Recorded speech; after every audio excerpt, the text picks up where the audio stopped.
Our lying hamstring curl is a strength move for the hamstring, so the back of the legs right here, as well as our calves and a little bit of our glutes also.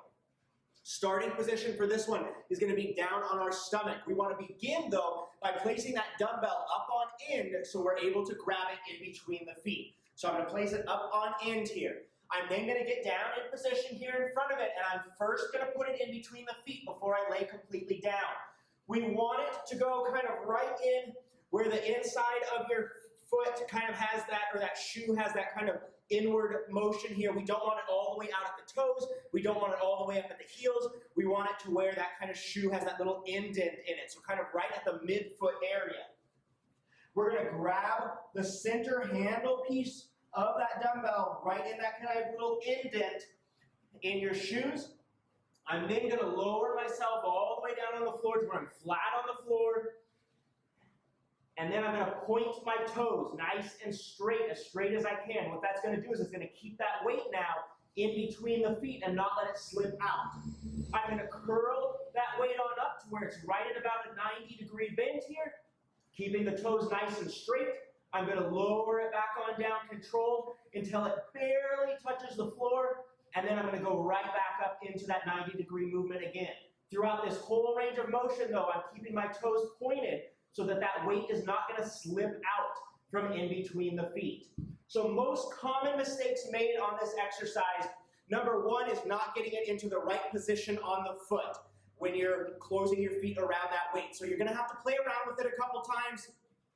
Find that position in the feet to where it's fitting in there nice and relaxed, and you're not having it up on the toes, you're not having it back on the heels. Find that kind of sweet spot in the feet. Another really big common mistake is not focusing on keeping your toes pointed while you have that weight in there, but instead relaxing them down like this. You're going to have the weight continuously slip out when you do that. So the calves are involved in this movement. Keep those toes pointed so that the weight isn't slipping out. Another little trick to this exercise is going to be not banging the weight on the ground when you come down.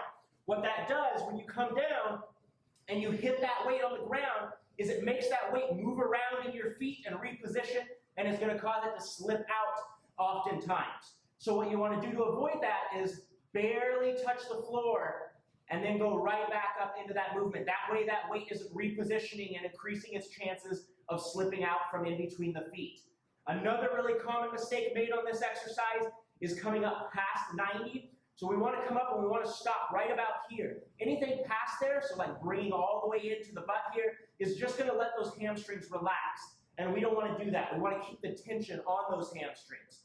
So instead of going all the way up to here, we're going to stop right here and then go right back into that movement, because that's where those hamstrings are stopping fighting gravity, is right when you're up, straight up and down, perpendicular with the floor. So stay at that stopping point here.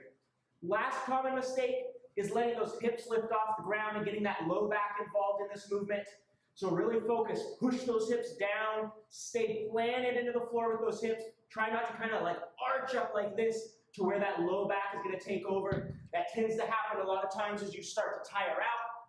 Really put more focus, pushing those hips down. If you find yourself kind of lifting the hips up and arching that back, set the weight down, take a little breather, put it back in between your feet, lay back down, and finish your last few reps.